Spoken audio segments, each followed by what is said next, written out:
Okay, we're working on the sound a little bit, so. Everyone hear me now? Yes. My name is Wendy Sergio. I'm the head of the programs committee for the World Affairs Council of Kentucky and Southern Indiana. And I'm very happy to welcome you all here today for a fascinating conversation. We all know when we turn the news on, first two things we hear about in the news have to do with Russia and Ukraine, and there's a tremendous amount of interesting focus on the topic on which both Dr. Hill and Dr. Ziegler specialize. So to all of our members, I'm glad that you're here. I hope you picked up copies of your book. To those newly registered, we got the copies of your book, welcome. And to those who are not yet members, we hope you will be in the near future.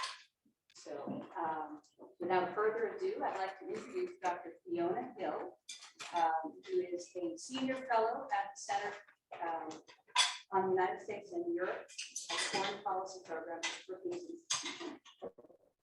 Deputy Assistant to the President, Senior Director for European and Russian Affairs on the National Security Council from 2017 to 2019.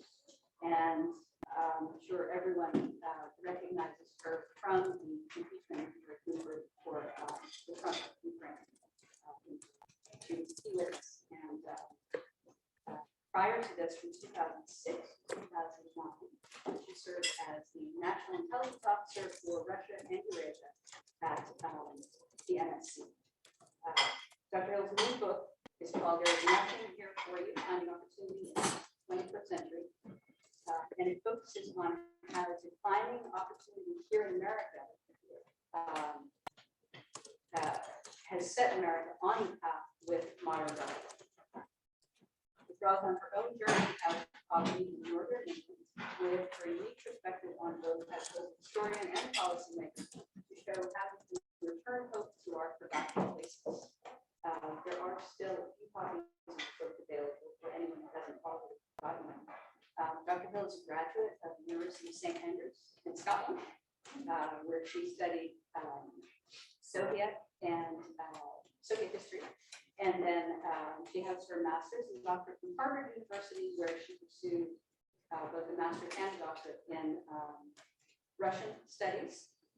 And she's a member of the Council on Foreign Relations. There's actually a lot more in the bio to be read, but I also want to hear from our speaker. Our moderator is Dr. Ziegler, who's a professor of political science at the University of Louisville and executive director of the Louisville Committee on Foreign Relations. Professor Ziegler teaches topics on Russia, politics of, I'm so sorry, I'm really trying to do this without my glasses. Russia and Eurasia, the politics of oil, comparative political culture, theories of comparative politics, and democracy. We must have very full talented Dr. Ziegler was born on a farm near Plymouth, Indiana, where he graduated from public high school in 1971. Went on to earn his bachelor's degree in political science at Purdue and both his master's and doctorate at the University of Illinois. He has spent most of his professional life here. And we are very excited to hear the conversation ahead and hear about Dr. Hill's book and, of course, the insights that you all have to share on what is happening.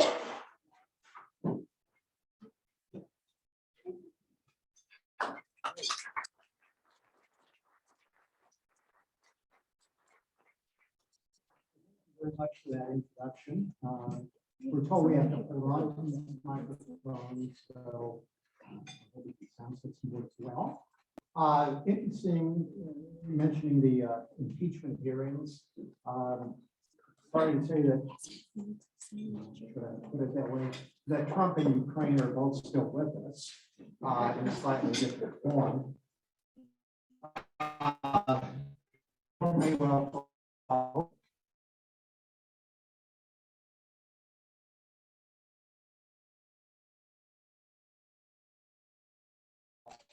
With Putin, Russia, Ukraine, NATO, Biden, and the other cast of characters who seem to be making our world somewhat less stable. Since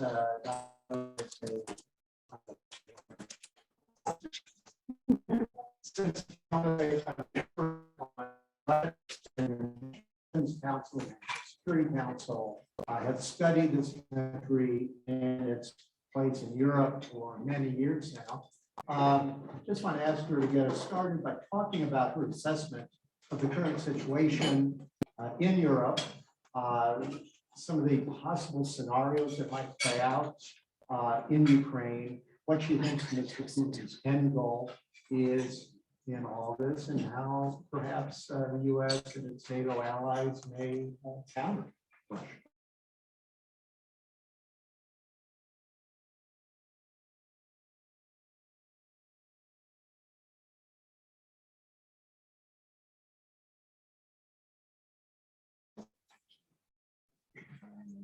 It's on. If I put it this close, maybe. Yes. Yeah, when I get feedback. How's that? Okay. All right. I'll just keep holding here. I feel a bit like a lamb singer or something. How are you now? Anyway, well, I'll just say kind of quickly, because maybe some of you might have seen it, but I had an op-ed that very fortuitously ran today in the New York Times on this topic.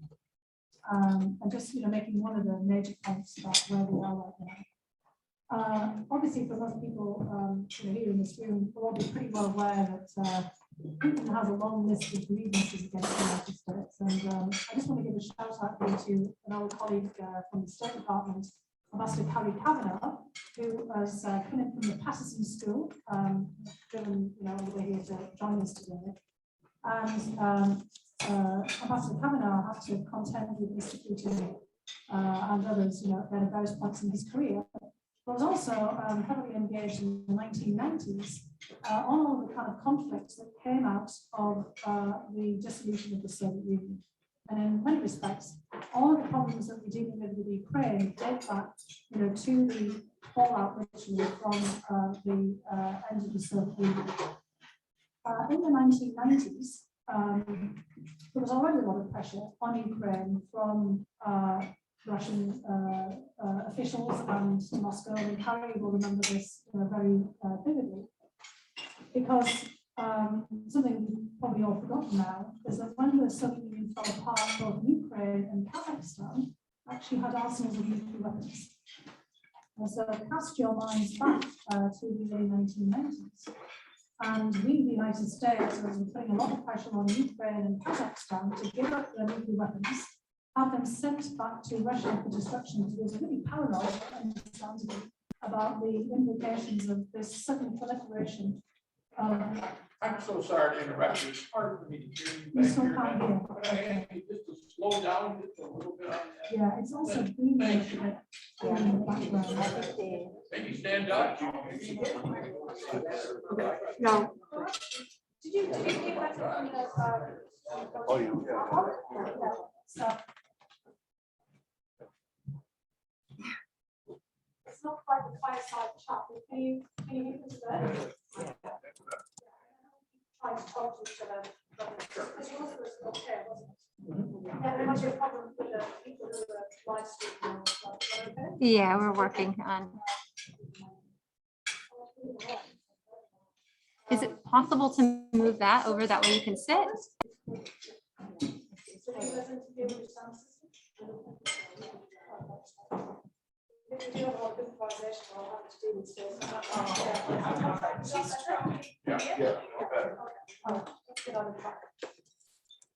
So what I was explaining was that we've got a long history, a long tail, as it were, to the events today, which really does go back to the dissolution of the Soviet Union and lots of tensions that arose right away between Russia and Ukraine. Initially over nuclear weapons, and a lot of pressure put on Ukraine to return nuclear weapons that it inherited from the dissolution of the Soviet Union. And we, the United States, put a lot of pressure on Ukraine too, because we didn't want, what we thought of as loose nukes, some proliferation of nuclear weapons. And when Ukraine gave up the nuclear weapons and they were shipped back to Russia for destruction, there was a conclusion of what was supposed to be a guarantee of Ukraine's territorial integrity and sovereignty, the so-called Budapest Agreement. I think a lot of problems we have in the post-Soviet space, we keep having these agreements named after cities in Eastern Europe, Budapest, Minsk, with some idea that, kind of somehow concluding these agreements in these cities carried as part of the Minsk process for Nagorno-Karabakh agreements. But somehow, diplomacy would work out and we would find these new arrangements. But really, the seeds of the problems that we face now were really sown in that early period. And the Russians assumed that when they signed this agreement guaranteeing Ukraine's independence and sovereignty, that Ukraine would always remain a place.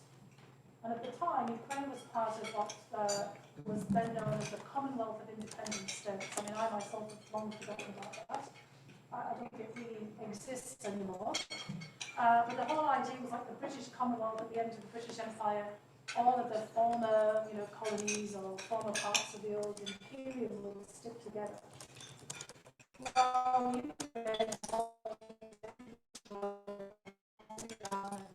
Moldova, Uzbekistan, a few of the forming the Soviet Union, broke away at the first opportunity. And this was kind of a daughter divorce, not to kind of keeping the family together, and they just took off. And that's been really, the kind of the lead up to where we are now. Because Russia has tried in many different ways to keep it with, basically threatening, the former Soviet states, but if they went too far, there were consequences, and absolutely not to associate with Western institutions, with NATO, and then it turned out later with the European Union. And so we're still basically in a pattern that we've been in for 30 years, we haven't really found a good solution. The most recent triggers, for where we are now with Ukraine and Russia, were in 2008, when Ukraine and Georgia both applied to become members of NATO and asked for a membership action plan in 2008 at the NATO summit in Bucharest, wanting to follow the path of the Baltic states into NATO and other states, the former Eastern Bloc. And then in 2012, 2013, when Ukraine applied for an association agreement with the European Union. And the Russians made it very clear on completely unequivocal terms that this was not permitted. We had the invasion of Georgia in 2008 after the NATO summit then. And then we had basically Russia blocking Ukraine's efforts to get into the European Union, which triggered off a revolt in Ukraine, essentially an uprising. The Ukrainian leader told the keys to Moscow, despite efforts to try to find a compromise. The Russians annexed Crimea, they set up a war in the eastern Donbass. And this has been bubbling on the entire time. And the latest trigger, I think, for where we are now, there's a number of factors here, including the Russians suspecting that we're weak and that this might be the time to come forward to press the issue, is that Ukraine was indeed looking for a kind of a backdoor to NATO, and in fact bringing NATO in through the backdoor into Ukraine, with lots of exercises, including drills in the Black Sea, which the Russians have basically pushed back against, having trainers to build up the Ukrainian military. I'm not saying that this is all justifiable on Russia's point, I'm just playing out, how we've got to this point. And the Russians decide that all of this is impermissible. They won't allow Ukraine in NATO, and they won't allow NATO in Ukraine. And our withdrawal from Afghanistan, which has been quite precipitous, their perceptions, their mirror imaging that the United States is in a weak position like they were after the Soviet Union, all of our domestic travails. The fact that there's all these splits in NATO, we've got Brexit with the UK leaving the European Union, Poland's fighting with all of its neighbours as well, and politically that is. Hungary's on the outs with other NATO and European Union members. This seems to be the time to act. And so what Putin is doing is putting us at gunpoint into a situation of bringing us and forcing us to the negotiation table to basically sue for peace. We'd like to see NATO out of Europe or pulling back to where it was in the 1990s. And I have guaranteed that Ukraine will not be in NATO, and Georgia and other former Soviet states. And if he can get it, he'd like to see the withdrawal of the United States bases, troops, nuclear missiles. He's going for maximal, kind of negotiation here. The problem, as we've been discussing on many occasions, already today, with students, is where next? And I have to confess that I don't know what Mr. Putin's going to do next. And he doesn't necessarily know what we're going to do next either. I think, he thought the predictability was on our side, that we do predictable, we'll threaten sanctions, we'll make some moves, we'll have diplomacy, but that the advantage would be to him. But now I think we've got into an escalatory dynamic. Reports that we might send, more forces into Poland, into the Baltic states in anticipation of them moving. He's moved, troops from vast distances all the way across, the Russian Far East now for exercises in Belarus. And I would say that we were in one of the most dangerous places that we've been in with Russia since the 1980s, at the height of the Cold War, where we had standoff over the position of missiles and so that's where we are. Not a great place to be in right now. When you mentioned the Commonwealth of Independent States, which I agree is not completely defunct, it's still there, but it doesn't do much. But Russia has backed two other important organizations, the Collective Security Treaty Organization, which just recently sent a few forces to Kazakhstan to help stabilize the situation. And the Eurasian Economic Unity, more economic oriented, also part of the Shanghai Cooperation Organization. All this to me suggests that Putin is trying to do what Dmitry Medvedev, when he was president, called make sure that Russia has a privileged sphere of interests around its periphery.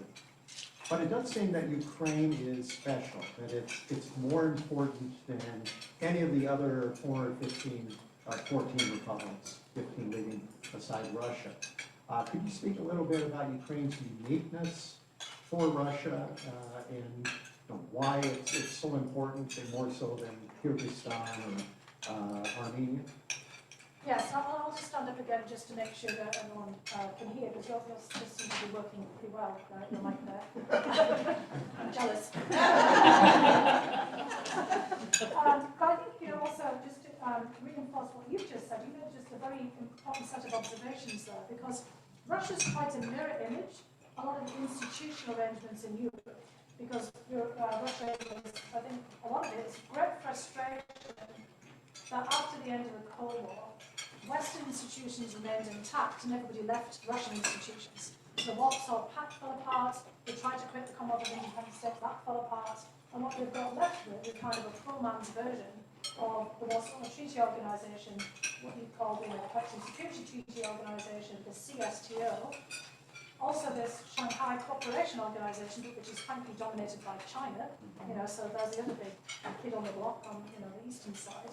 And then the Eurasian Economic Union, which was meant to be Russia's alternative, or answer to the European Union.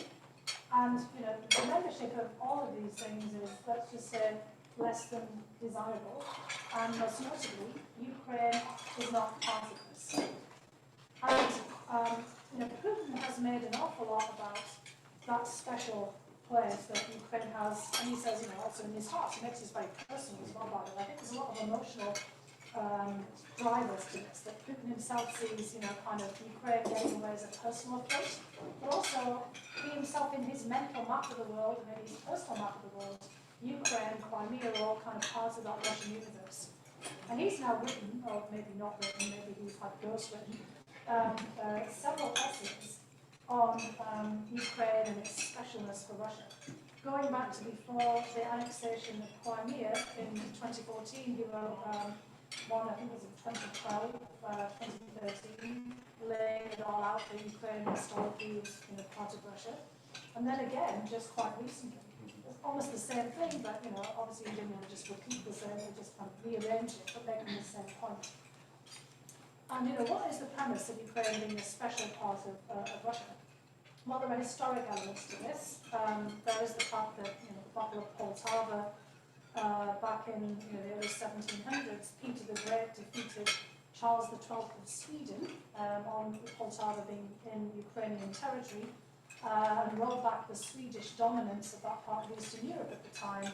And basically that was the turning point in Russian history where they believed that Russia then became an empire, and Peter the Great gets to be the Great because of that, and expands down the kind of the Russian territories of Ukraine and starts building up the Black Sea Fleet, initially not in Crimea but in this little part of the Sea of Azov that's enclosed by Crimea and part of Russian territory to get there through the Kerch Strait if people are trying to figure this on a map.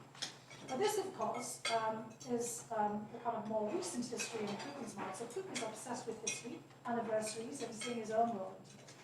Putin is a Vladimir Putin. In fact, he's Vladimir Vladimirovich. So his dad was also Vladimir. And Vladimir is, kind of one of those historic Russian names going back to Vladimir the Great, Prince of Kiev.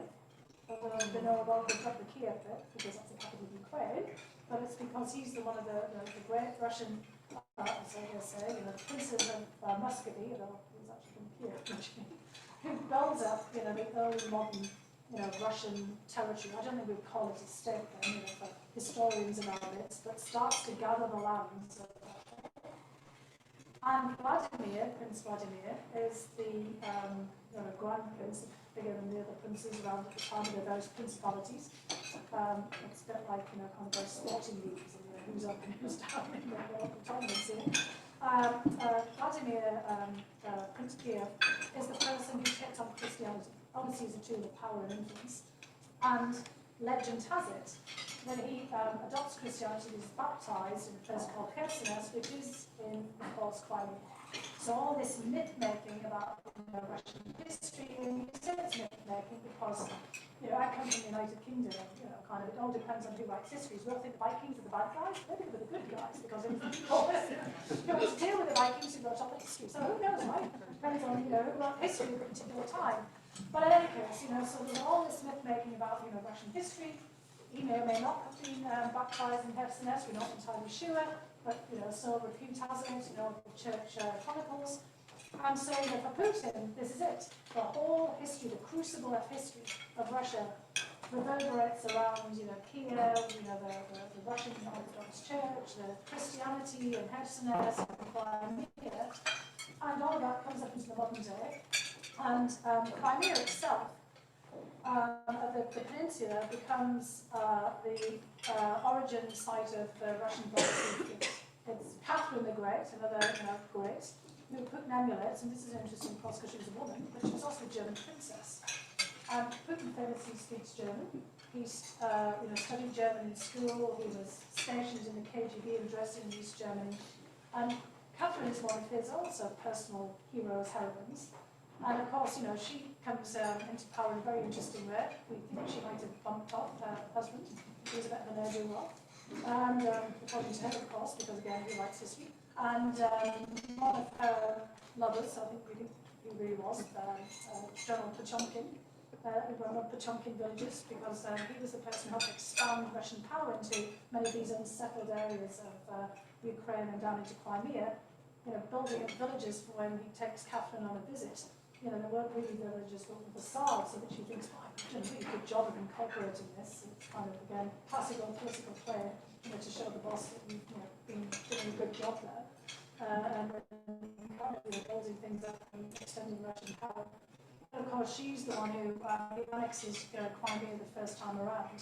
And all of this comes out in March 2018, when Putin has this big speech annexing, 2014 rather, when annexing Crimea. And basically talking about all of this history going all the way back into the early periods. And basically, without Kiev, or rather Kiev and Rus, without Ukrainian lands, without Crimea, and all the things that have happened there, without all these great czars and tsarinas of the past, and their expansion of Russian territory, Russia wouldn't be what it is today, even at the end of the Soviet Union. And so for Putin, it's all kind of part of this sort of justification of Russia's place in the world. He himself, obviously, is somebody who's self-taught in Russian history, takes all of this very seriously. But if you're Ukrainian, that's not necessarily your. And I think I can speak about, quite, kind of openly with all of you here, kind of, the United States was a colony of the United Kingdom. Do you feel like we're still British? No, right? And if we had a bunch of Scots or Irish here, maybe we had some Scots-Irish, there we go. Would you also think of yourself as English? No. I'm Irish. Well, there you go. So how do you feel about the English? Exactly, it's the first colony of the English. And in fact, the United Kingdom was created in the same time space as the Battle of Poltava. We have not the Union of the Crowns, took place earlier, but the Union of Parliaments, didn't come until pretty much the same time frame. And so, Putin's mindset, Ukraine is Russia, Ukrainians are Russians, that's not what it looks like from the Ukrainians. And so now we've really kind of got a battle here for the independence and sovereignty of Ukraine and people's right to have their own identity. I mean, we're all familiar with identity politics here. In Kentucky, you don't think of yourself as part of Indiana, even though, you've got the, kind of the river on the other side. So, I mean, this is it. I mean, you can have an identity and have a different, you can have your own different view of history. The Ukrainian will tell this history differently. And in Crimea, of course, which has a very interesting and long history, Crimea was settled by Greeks, it was settled by Turks. At one point, it was under the suzerainty, as we'd say back in the day, of the Ottoman Empire. And the Crimean Tatars, who are actually the Turkic people, were the first recognized settlers there before Ukrainians and Russians. And again, big Greek community. It's part of that whole Black Sea history from antiquity. So again, a very different history there. And again, it just depends on where you pick your historical point to talk about this. And this is a battle also for history and a battle for basically Putin's version of Russia's place in the world. Yeah, I would echo that point about the importance of history for Putin, for others. Foreign Minister Lavrov has written a similar essay about history in Russia's foreign policy. And I was in Russia 2 months after they annexed Crimea out in Vladivostok teaching out there. And what struck me was the TV was just chock full of World War II movies. The Great Fatherland War, as it's called in Russia. Such an important symbol of unity. And the historical dimension is really, really important. I'd like to move on and talk a little bit more about U.S. foreign policy, given your time in the Trump administration. I think it'd be interesting to hear your thoughts about what it was like to advise Mr. Trump on Russia policy. Having read the book, I know that you faced a few obstacles. Is that typical British understatement? So if you would go ahead and elaborate on that, I think our audience would be very interested in that. Yeah, I mean, we break to the masters or the mistresses of understatements. Yeah. So it's just double and triple, kind of some of the issues there. But let's just say I never really got a chance to advise Mr. President Trump, irrespective of kind of what the position was there. And I think I make that quite clear in the book, and I do hope that some of you will have a chance to read this. And one of the dilemmas is this still working here? Apparently this has a lot No. Okay. switch. So come, yeah, you can hear me. All right.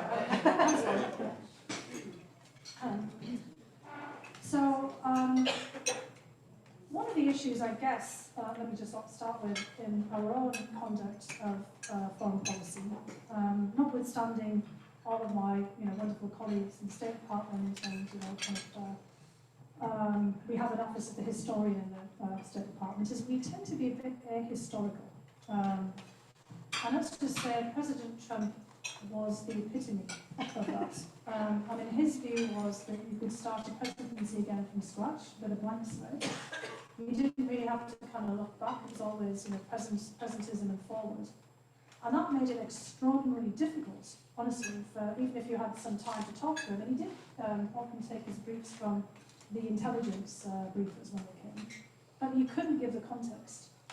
And so, he was always operating when, he met someone just in the moment, and, very much shaped by commentary, obviously, from TV rather than, kind of from his briefers. And that always kind of put us in a very unusual place, to say the least, with kind of as foreign interlocutors. And I can just tell you that some of the world leaders got deeply angry with him and angry with us, thinking that we weren't advising them or anything, because someone like Putin, as well as like Erdogan from Turkey, live in their history. Erdogan, and when he would talk to any leader, would expect somehow them to follow along from early Ottoman period, which is a stretch for anyone. And would always berate his interlocutor, it didn't matter which president it was, with the fact that they couldn't somehow remember what had previously happened back in the 15th or 16th century, or what had happened in the recent US and Turkish relationships. And at one point, I remember President Erdogan practically yelling at Trump and saying, "Your advisors are terrible, they tell you nothing." And we were like, and he would just then, take offence and, harangue, kind of, even, manage to harangue Trump, who obviously wasn't particularly listening and paying attention. But with Putin, that did become quite problematic on issues, related to Ukraine, because, President Trump, took the basic view of, they speak Russian like in Ukraine. No, everybody speaks Russian in Ukraine, but speak Russian in Crimea, right? So why is it not part of Russia? And again, we would have said, well, the United States wasn't part of Britain, and Canada is not part of Britain and the United States, and we speak English, kind of, we speak English in India. So we never got really to that point. So that actually did, I think, unfortunately set us up for where we are now, because the Russians knew that President Trump didn't really care how much about Ukraine. And unfortunately, during the impeachment, we found that he cared about it for a different reason, which is part of his own personal politics. And was trying to get President Zelensky to do a favour, a personal favour. It has nothing to do with Ukraine politics. It wasn't even anything to do with Russia. It's just all about our domestic politics. And the Russians, I think, kind of thought, okay, this is okay. Look, Ukraine's not going anywhere. They're not going to go into NATO. In fact, maybe Trump's even going to blow up NATO, because he also would say, why are we paying for NATO? Because, of course, that has been part of the massive debate in the United States, and I'm sure you teach about this in courses, that we've always had that debate in the United States about whether we should be putting so much emphasis on European security. During the Cold War, once it became clear why, and we were always in this constant confrontation with the Soviet Union, but that cost of stationing US forces overseas was always a discussion in US politics. I mean, going back all the way to Johnson, Kennedy, and others. So President Trump, in many respects, was channeling that. And, at different points, it did look like about why is NATO, still so necessary if Russia is not so much of a threat. And Trump very rightly called out Europeans, if you think Russia's a threat, why are you not doing more on NATO? Why not stepping up and, paying the 2%? And, to Germany, look, if you think Russia's a threat and we're still kind of paying for NATO, why are you having these billion-dollar gas deals? We've been saying that, to the Germans and Europeans since the, Cold War days as well. What is this? I mean, they were often these work, irrespective of his historical context. He got right to the heart of the matter. And, so we were having this debate about NATO, the Russians felt quite comfortable that nothing was really going to happen. And so, Trump goes out. They didn't want to have actual agreements with Trump, to be very clear, on nuclear weapons, and they were very frustrated. They never got anywhere in the relationship, lots of promises and nothing happening. But when the Biden administration comes in, it goes back to business as usual.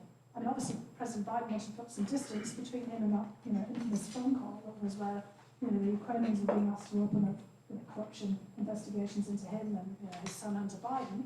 So he's trying to reassert the normal business of US foreign and security policy and basically emphasise that Ukraine's a partner, we're committed to the independence and sovereignty of Ukraine, we don't want to do them a favour, we're going to go back with the military assistance, and we have General Austin, Secretary of Defense goes visiting, we have these NATO exercises in the Black Sea, and the Russians get all uppity about this, as one can imagine, based on this history, and they start thinking, hang on, this is unacceptable. And we get back members of Congress and people in the think tank community talking about, well, we're going to be back now to get Ukraine a membership action plan into NATO, back to the Bucharest, 2008. And the Russians said, no, that is just not going to happen.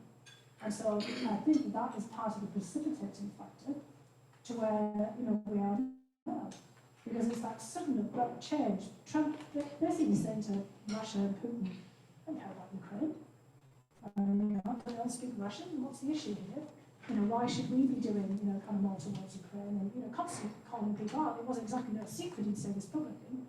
And then, you know, suddenly this shift back to Ukraine, back as a foreign policy, you know, item on our agenda. You know, Europeans paying more attention, NATO paying more attention, NATO getting its mojo back, maybe not.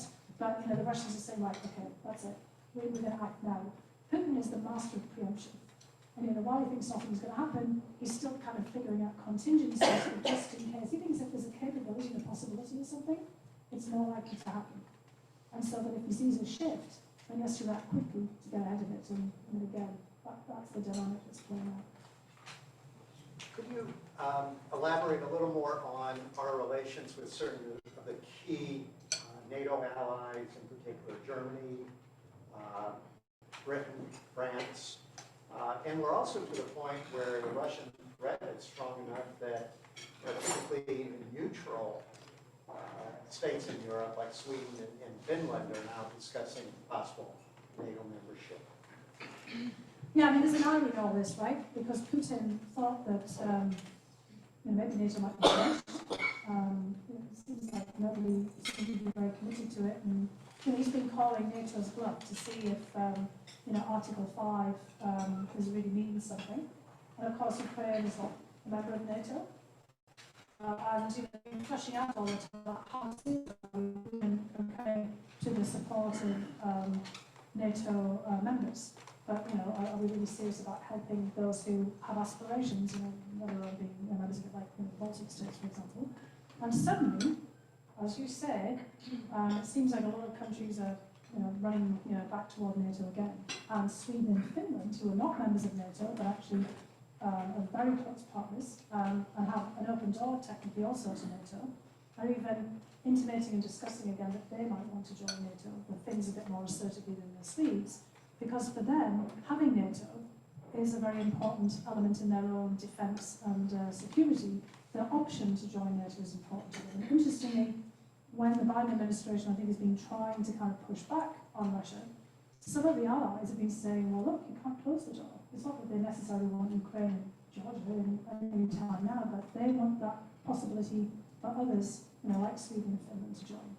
And, you know, I think what's happening now is we're seeing a recommitting by certainly some countries to NATO. The UK, I think, is in particular, feels like it has to step up. I mean, there's all this mess going on with Boris Johnson at the moment.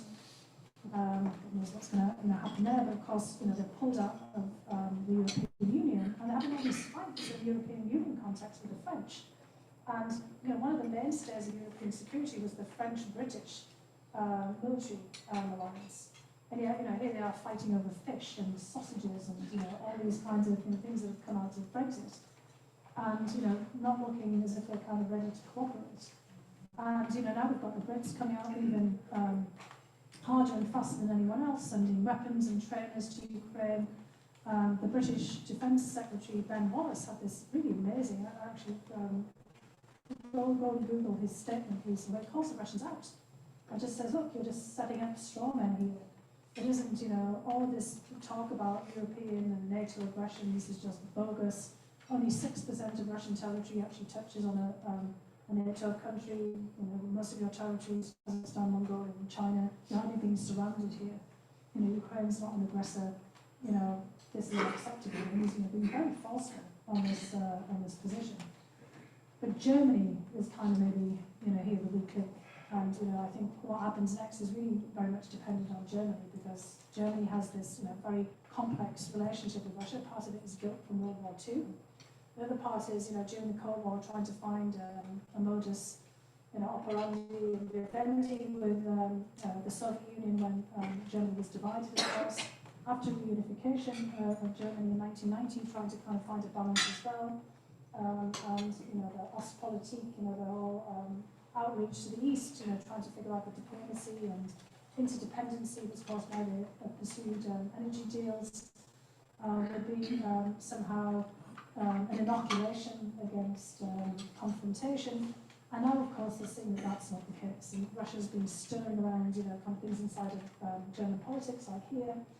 support with this populist party, the Alternative for Deutschland, the AfD, hacking, kind of the German parliament and the chancellor's emails, just like doing that, here. And there's a lot of Russian migrants into Germany, also Belarusian and Ukrainian, by the way. And there's now, Germany feels that it's right on the front lines of everything. And so the Germans are having their own debate about what to do. This new coalition, which is a mixture of the Social Democrats and the Greens, is very interesting because the Greens aren't all about the environment and climate. The Greens are actually pretty hard line on Russia because they're taking a very strong stance on human rights and the political violations.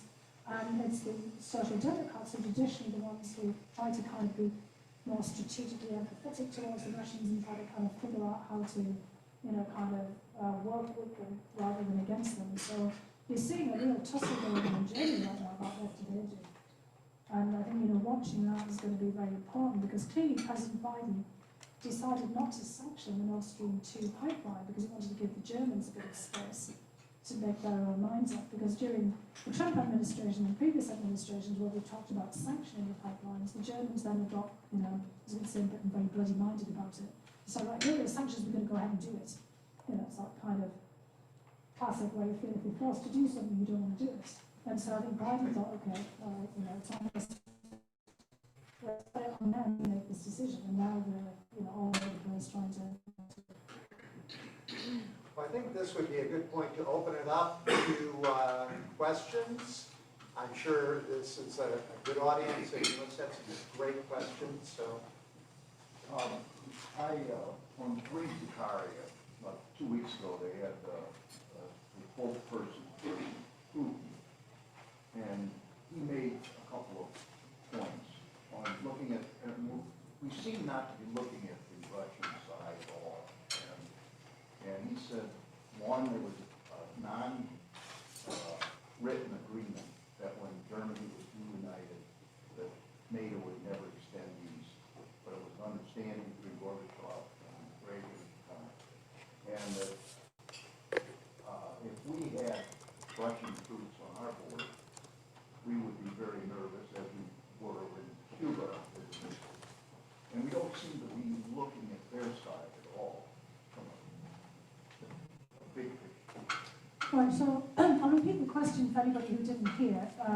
Mr. Gressman was talking about Dmitry Peskov, who's Putin's press spokesman, who appeared a couple of weeks ago on Free Zakaria's show. Pressing the point about NATO enlargement into Eastern Europe since the 1990s, and an undertaking kind of written agreement with Gorbachev and others about that NATO would not move forward into Eastern Europe after unification of Germany. And he's asking as if we don't take the Russian case into consideration. Well, I just laid out the Russian case on this one as well from a historical perspective. And what happened in that period, there's actually an extraordinarily good book by Marie-Louise Salotti called Not an Inch, it's not an Inch Forward, which is about that very point, go through all of the documents. And what this book actually shows is exactly this was all unwritten, and it was also ambiguous because it was really about expansion into Eastern Germany, about the reunification Germany in 1990. I would commend the book, it's actually a very, very good book. And Gorbachev himself says that it wasn't a firm undertaking. So he's been interviewed since then. But certainly a lot of Germans, like Volker Wiener, the former defense, and I had a conversation with him once about this, about them, talking to the Russians about this, about the future of NATO. And James Baker, has been interviewed about this as well, the Secretary of State at the time. And what really happened here, I don't think, right at that very beginning, that point, there was that conception about the enlargement of NATO. I was a student at that point, a graduate student, and my PhD professor was Richard Pipes, no big fan of the Soviet Union, but actually very interestingly that he and George Kennan, the famous diplomat, were also thought it was not a great idea to expand NATO in that period because of what Russia's reaction would be. But NATO didn't expand because we pushed it to expand. It expanded because the Poles, the Czechs, and the Hungarians initially asked to be part of NATO. So this is kind of the bristle, the pushback from the Russians is that the Warsaw Treaty Organization, Warsaw Pact dissolved, their Commonwealth of Independent States fell apart, and so many of those countries asked to be members of NATO, ultimately then the Baltic states and other ones. And then as Ben Wallace, just the Defence Secretary of Britain points out, Russia doesn't have NATO troops on its borders because Norway never stationed troops other than its own. In fact, there was a contingent of Marines there for a short period on a deployment that the US pulled that out recently. So NATO's kind of borders with Russia directly. So it's only worse if you think that Belarus and Ukraine is still part of Russia. Gets back to your question about the special place of Ukraine. The only other border directly with the NATO country is with Estonia and Latvia, and they don't have permanent contingents, but they might if the way the country is pushing there. And then the other borders around Russia with Kaliningrad, the ex-slave that wasn't Russian until World War II, part of East Prussia, meant to be part of Russia before Königsberg, the home of Immanuel Kant, and that's Poland and Lithuania. So when the Russians push this to make us seem to be the aggressor here, they have a point that they're worried about NATO expansion, but NATO has not expanded right to Russia's borders in the form of US troops or missiles. Now the Russians worry also about the deployment of radar stations in Poland, Romania and Bulgaria, the so-called Aegis Ashore systems, which were part of the whole missile defense system, which we were targeting against Iran. Now that was something that we all fought again with the Russians, and some of us would have thought it wasn't a great idea either.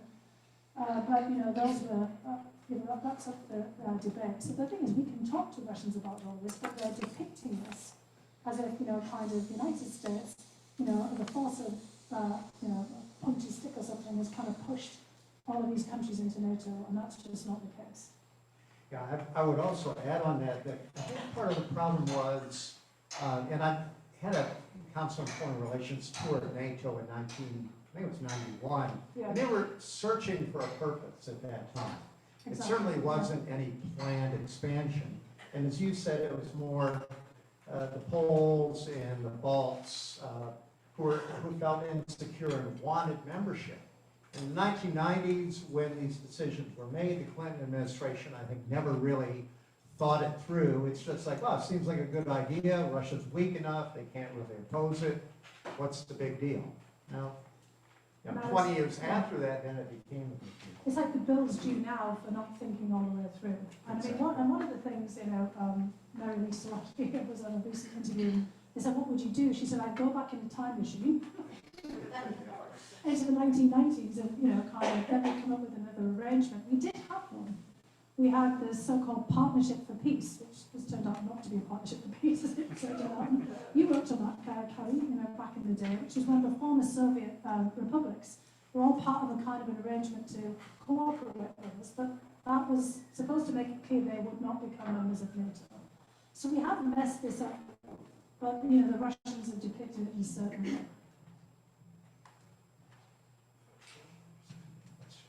Oh, I've got my glasses on. Yeah, I'm sorry. Oh, okay. The question was like, oh, Kathleen, go ahead and do yours now. Yeah. Yeah, so I was reading an article last week on 1/18/22 in the New York Times by Thomas Friedman, who I believe is an economist. And he titled it, "Putin to the Ukraine." That what he's saying is, marry me or I'll kill you. Yeah. And he ends it with what he thinks the motive is. He thinks that Putin wants the Ukraine to fail, the EU to fracture, and America to have Donald Trump as president for life, so we'll be in permanent chaos.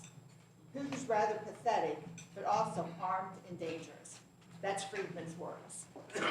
Yeah, I read that article, and I just want to make clear here that I don't think that Putin necessarily is doing this, to affect our domestic politics to get President Trump back.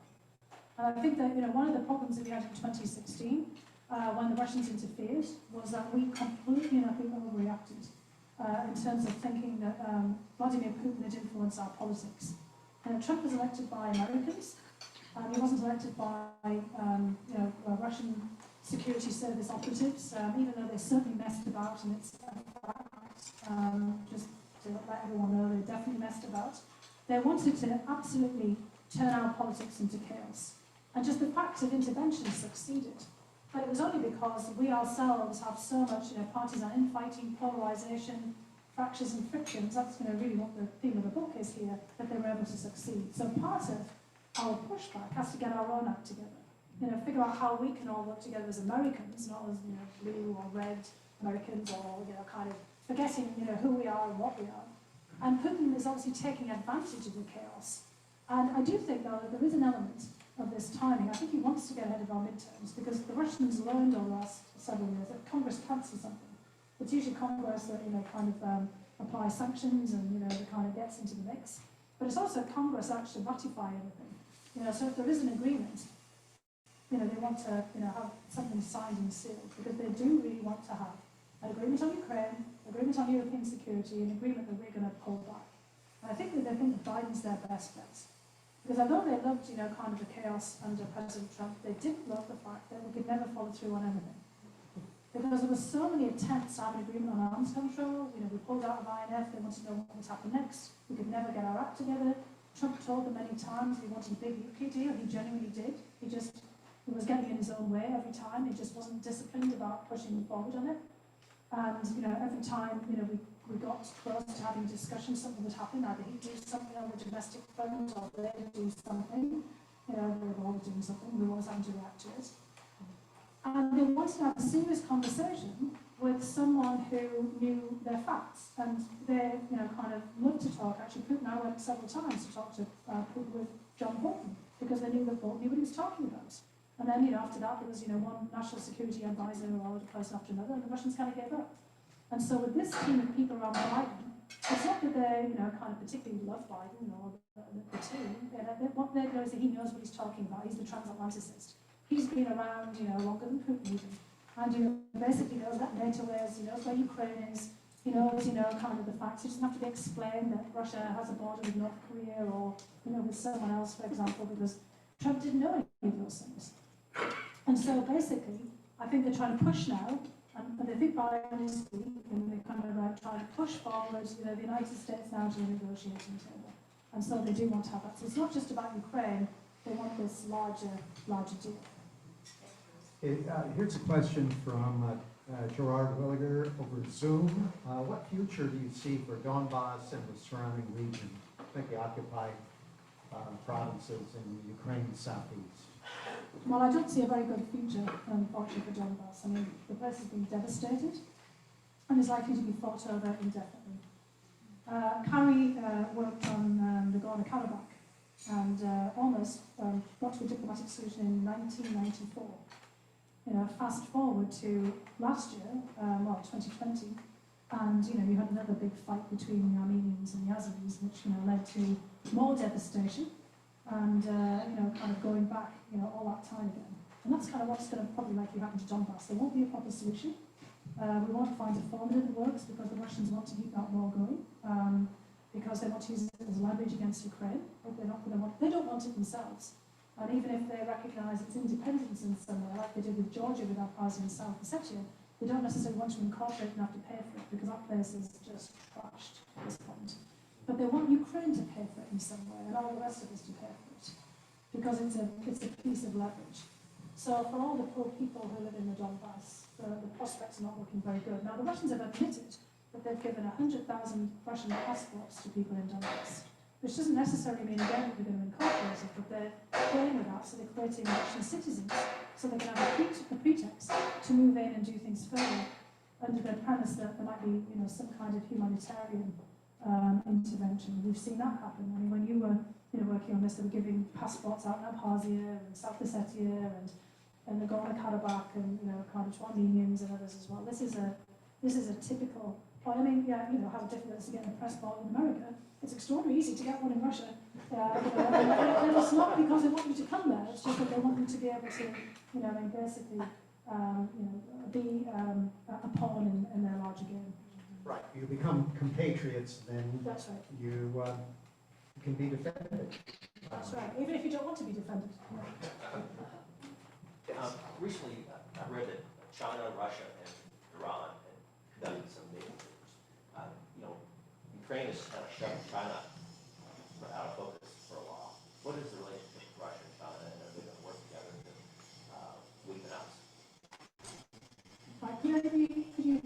the question. So it was about recent Chinese, Iranian and Russian naval maneuvers, I think in the Mediterranean, yeah. And then about the relationship between China and Russia, and whether, we'll use that relationship to weakness, and I think absolutely. There was a lot of bandwagoning and, kind of posturing that's going on in the Chinese-Russian relationship, but I think the Russians really want to have this strategic relationship with China, maybe more so than the Chinese particularly do. We're working on this right now, so it'd be interesting to hear. I don't want you to buy, I don't want to buy the book when it's finished, but maybe you could share some of the research that you've been doing here too, because the Chinese-Russian relationship is not always what it seems. I mean, strategically, the Russians really want to be seen to be China's best friend, but they also don't want to have China hog all the limelight. And again, during the Trump administration, when President Trump was always trying to give President Putin a bit of a break on cyber intrusions, he'd always say if it'd been a cyber attack, he was the Russians, but he'd say, well, it could be Chinese, it could be the North Koreans, it could be some guy in bed in New Jersey. People do it, not really. And then the Russians would say, no, it was us. And they made it very clear that it was them because they want to be taken seriously, they want to be the centre of attention. So all of this is acting out at the moment. Because they need to mobilise at home against an enemy for Putin's long-term power, and they don't want that to be China, because China could really hurt. They want it to be us, and then they want to, on the world stage, belong to be, a real power. And you get to be that by, it's like being in, the majors, the World Series. They want to do it against the United States, they don't want to do it against, some amateur team, some kind of league that nobody's ever heard of, the Estonians and the Georgians, that seems absurd. So, you get to kind of play in the majors when you play against the big team, and that's the United States. And so they're also showing to the Chinese a power to be reckoned with. Because ultimately, we were talking about this before, there's an awful lot of Russian territory used to be Chinese out in the Russian Far East. The times they've got to, they've been in conflict over that back in the 60s and 70s. And also, China hasn't really invested in Russia in any major way. They've re-engineered lots of Russian military equipment. The Russians have hoped to have Chinese investment, it hasn't really come. They've taken mostly Russian technology and then run off with it. And, I think the Russians would worry about a world that's just with China in it. But right now, bandwagoning with China is extremely useful, particularly at the UN and elsewhere. But you've been doing some research, I'm sure, if you can share a bit of interesting stuff, but just give away your book. Well, just very briefly, maybe I could come back if you want to.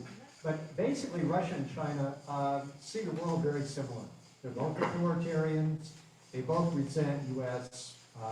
Dominance in the world. They talk about, they say, well, you Americans talk about democracy internally. What about democracy internationally? Meaning that the U.S. should not be pushing people around, that's their perspective, and that they have rights to be equals.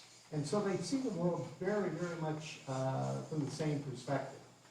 They have reached agreements on those, at least for now, on those disputed territories in the Far East. Their trade is up over $100 billion a year, so it is growing. Russia supplies a lot of gas and oil to China. They don't see eye to eye on everything, but they realize, for example, that if Russia is causing problems for NATO and the US and Europe, then China has a freer hand with Taiwan or in the South China Sea. If China is fighting with the Philippines or Australia in the Pacific, then it gives Russia a freer hand in Europe. So it's an alliance, certainly of convenience, maybe not a full-blown military alliance, but it's important. I think there's one element though that's a bit of a mystery to all of us, is like how China wouldn't necessarily react with an invasion of Ukraine. With Crimea, China has not recognized Russia's annexation of Crimea. Or Abkhazia and South Ossetia, So there's a bit of a nuance there. But they would be uncomfortable with it. Well, we just don't know how it will play out. Oh, that's questions. Yes. Well, I'll go. Okay. So we'll try to get Thank you. all. Since it takes two to tango, perhaps the Russians never did stop the Cold War. It was wishful thinking on our part that it is, but in reality it never did leave. And we're being suckered in again because as we do with many things, people misuse our own powers and laws in our country and then say it's your fault. That kind of process has been going on for quite a while on the international stage. That's one question. The other one is, under the current conditions, why would Putin not actually take over the Russian-speaking part, eastern part of Ukraine, put the bridge through into Crimea? They've got 3 major ports in the world: the Baltic Sea, the Black Sea, and blah blah. That is their territory. They want to keep it. And why wouldn't China not say, this government is weak, they are not going to fight a war, time to get into Taiwan? And Russia says, beautiful, because we'll get that, you get that, the rest can go fly kite. Right. So could people hear? Because I think you're projecting quite well. People heard that, yeah.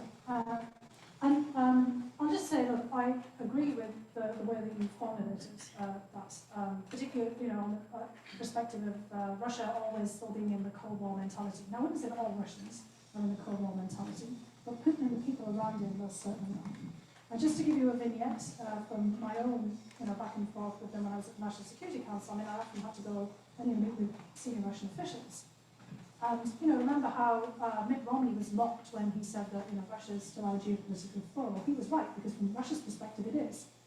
And, we would meet with Russians and they would say, well, we're still in this geopolitical competition. We would say, no, we're not. I mean, we're not. So, I mean, we didn't want to carve up Europe anymore. They said, yes, you are. And they seem to be frustrated now, just, kind of not interested. And I think that gets back to, President Putin with President Trump. Trump was not interested, just wasn't interested in carving up Europe. He wanted Europe to pay their bills, pay, the 2% for NATO, get their act together and go away and not keep, bothering about things. The first time that Chancellor Merkel asked him about what are you going to do about Ukraine, he said, what do you mean? What have I got to do with Ukraine? It's nothing to do with me. What are you going to do about Ukraine? So, I mean, from, the Russians' perspective, it's frustrating. President Trump was interested in real estate deals, but he wasn't interested in acquiring, real estate on part of the United States, not that joke about Greenland, buying Greenland. That's another story for another day. Anyway, the whole point is that the Russians were deeply frustrated, and I think you're absolutely right. They're trying to get us back into the geopolitical game because they want essentially a new Yalta. The sit down from the end of World War II, where Europe was carved up, and that's exactly feeds into your next point about they want recognition of their sphere of influence from, and they've actually spelled it out, and this one see out there. Well, it's the Barents up in the north, in the Arctic, the Baltic Sea, the Black Sea, but also the Sea of Okhotsk in the Russia Far East. Now that's kind of where it might get interesting with China as well, because when the Chinese started doing naval exercises around the Sea of Okhotsk, the Russians, this was in 2012, the Russians actually applied to the United Nations to have the Sea of Okhotsk. That's the bit that's, for people who can't figure this out on the map, that's where off the peninsula of Kamchatka in the Russian Far East, from also you have the Aleutian Islands, and you've got peninsula, but you have a string of islands that go to Japan, the Kuril Islands that we disputed with Japan, and within that is the Sea of Okhotsk. And it used to be more international waters, and there was a kind of the Russian continental shelf, encapsulated to that. Right in the middle was this kind of donut hole of international waters, which is kind of weird, you have to sail through Russian waters to get there. And the Russians applied for them to get that sealed up so the whole thing becomes a Russian sea. And they're also putting the Japanese and the US on notice that they don't want any, maneuvering around there too. So they've extended this out. Anywhere that Russia touches, they don't want anywhere else there. And so, they're hoping, I think, just exactly as you outlined, that China will go along with this. But as we've also said, China is funny about the whole independence and sovereignty aspect, because for them, Taiwan is not independent, it's a sovereign part of China. And of course, we have that awkward and interesting formulation on Taiwan. We have not recognized Taiwan's outright independence, but we have recognized Ukraine and its independence with Crimea as part of it. So we're never going to acknowledge that Crimea as part of Russia, despite the annexation, just like we never recognised the Baltic states and part of the Soviet Union after World War II. And, Russia is not the only country that's in the Black Sea. There's Romania, Bulgaria, Turkey, and Georgia as well as Ukraine.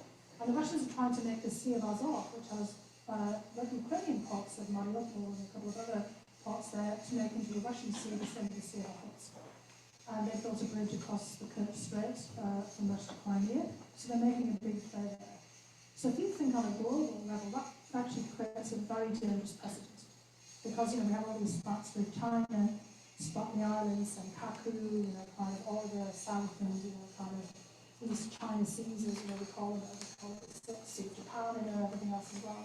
So if Russia does get away with some of this and, demanding and saying this is all our sphere, it's going to have a really negative set of connotations on the global stage. So we're going to have to figure out, and certainly China might not like it, and certainly other countries won't like it either. You think about India and Pakistan and Kashmir, all of the disputes in the Arabian Sea or the Persian Gulf, depending on what you call it, everything's got a different name from their own perspective. It's an absolute nightmare for the State Department and the Office of the Geographer. I remember always getting into trouble when we called something we weren't supposed to because of all of our international disputes. But, this is going to have knock-on effects. So although I think, there is some, back to your question again, we understand where, Russia is coming from there. But, we've been saying since the end of the Cold War, we are no longer in the business of spheres of influence. And, Russia's threatened to bring it to Cuba and Venezuela now. I'm not sure how the rest of the Organization of American States might think about that either. So I think, that was the thrust of my op-ed in the New York Times today. We're going to have to take this out bigger. Because it's not just about Ukraine and NATO or what we did or didn't do, back in the 90s. It's really about what another invasion of Ukraine would do to the international system. I've gotten the signal that we have time for one more question. And so I will push it on you to choose. Yeah. Who to Somewhere choose around for there that. from over here, yeah. Me, right? Yes, sorry.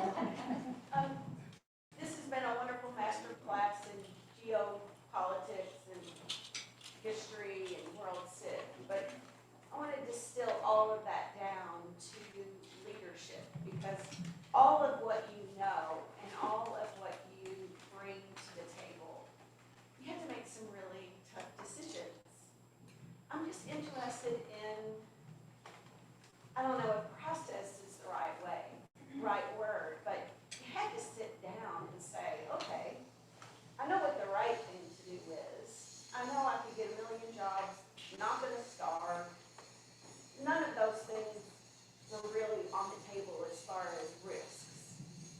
But tell me more about how you came to the national stage, because in my mind, you did the right thing. And sometimes you can't always do the right thing in leadership roles. So could you just speak a little bit about that? No, well, thank you for the question. I mean, obviously, I didn't expect to end up in a presidential impeachment, and of course, that was one of the first kind of, a footnote in history. And I'm speaking tonight at the Kentucky Book Forum with another person who did not expect to find himself in those same situations. My congressman, Jamie Raskin. And actually, I met him for the first time during the first impeachment. That's a quite way to meet the congressman. Behind closed doors at the depositions that preceded the impeachment. And, the things that you said there did actually go through my head. I'm in my 50s now. I'm not, kind of 26, 36, 46. I've already had a career that I would never have anticipated, particularly coming from, where I did. And, I've taken an oath twice to the United States. One to become a citizen, which was the proudest moment of my life, when I came here in 2002. This was against the backdrop of 9/11 and all the things that had happened. And, I was here and, I married an American, and I did it too. But basically I was committed to this country. And then when I was asked to, serve once at the National Intelligence Council, that was really the greatest professional experience I had, serving alongside Carrie Kavanagh and all the other kind of great people from, across the US government and the military and the intelligence, even teachers, everyone focused on a mission and doing the right thing by the United States. At that point, nobody was partisan. I couldn't tell you a single thing about people's political preferences. Everyone was just there serving the United States. And then, I ended up in this rather, bizarre, moral perspectives, circumstances of coming into the Trump administration. I was the last person I would thought, or anybody would have thought would be asked to do that, but it was basically because of the work I'd done at the DNI before the National Intelligence Council, and people that I'd met there, they knew I was a neutral person, and they wanted me to help respond to what was going on after the Russian interference. So no matter what you might think about what was kind of going on, there's a lot of people, including in and around the Trump administration itself, who wanted some serious action taken on Russia because they knew what the Russians had done. And we were worried, they would do it again, keep on interfering in our elections, and they wanted people to push back. I, will be the first to say I was completely naive about the political situation, just how dirty American politics can be, and all of you from my past, of course, could have told you that. Well, people did tell me, but I don't think I completely understood the intrigue and all of the things that I would experience, and I certainly didn't expect things to unfold as they were. But I'd taken an oath. But when I was sworn in as a national security officer, National Security Council as a senior director, I actually had to sit, it wasn't like a public oath, I mean, it was in the Human Resources Office. And I had to read and, Listen, in Kentucky, if you go to work for the government, you have to swear that you've never been in a duel. Yeah, really, did you? No, you have to swear that you That's haven't great, been in since one. back in the day, yeah. There's all kinds of statutes on the books that are a little antiquated, aren't they? So I had to swear an oath of office and, kind of basically make it very clear that I was going to do my job. And every single person who stepped forward as a fact witness in that impeachment trial was doing the same. So I kind of really felt that there was a sense of mission, don't let people down, simply don't let the country down. And he was very unfortunately somebody who should have known better, the President of the United States, who was elected by Americans and was almost elected again, who basically decided to use his position for personal, private gain, to stay in power. And, not the right thing to do, right? I mean, I didn't know how it was going to come out, but I certainly knew that if I was going to be asked to step up, then I had to go there and, just do exactly the right thing, as I think any of you would have done in the same circumstances. But I do think that, kind of being older, I mean, this was pretty terrifying for some of my younger colleagues who got, basically dragged out there. And also because of, some of the things in my own life, and what are they going to do to me? I suppose actually I could get stripped of my citizenship, and some kind of punitive action. But, I thought this was the right thing to do. And, I was going to do it. And, I also, I have to say after the closed door deposition in which, Jamie Raskin was there, and we tell you as well, some of the committee members were so nasty. And it was just, trying to, destroy our credibility. But, I'm like from the equivalent of Kentucky. They got my back up. And I thought, I'm not going to let them do this to me, or to anyone else. And I've got to look out for my other colleagues. And, our colleague, who Kerry worked with very closely, Ambassador Marie Ivanovich, she's got her book, by the way, coming out, her biography. I hope you'll have it down here on March 15th. I mean, one of our best diplomats, one of, the very few women at that sort of senior level. And he's a little older than me and has, gone through so many traps that she's going to go through some things. Well, she's gone through a heck of a lot in her life. And, her mother died in the middle of the whole impeachment. People don't know about, very painful. She didn't want to talk about it during all of it because she wanted to just be there and do her job. And I just thought, I'm not going to let them just roughshod over all these people who are, really devoted to public servants and who, love the United States. And, it's, we're all in this together. And, I'm not going to get intimidated by them. And it was a bit like being in grade school, honestly, some of the things they said to me. And they're talking a book about Matt Gaetz from Florida. I mean, the guy's young enough to be my son. And he was like playing this staring contest with me behind closed doors. I thought, really? I mean, is this what we're at? I mean, this is pathetic. I mean, this is not what people expect of the United States Congress, let alone our diplomacy or, kind of our president. So, that was really kind of all the things that were going on. And I just, hope all of us will just, bear in mind, to be very careful in our political choices. But look, we are all citizens of the United States. We've got agency. And, we cannot stand up there as well. And we don't have to be partisan about it, either.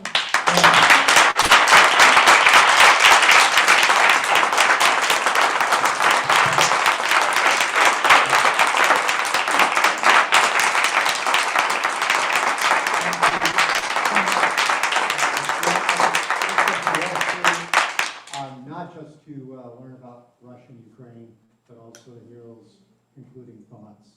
It's really important, and I appreciate it, and it's clear everyone else did. Yeah, and I'm really delighted to be here, by the way. And I say it's a good comment.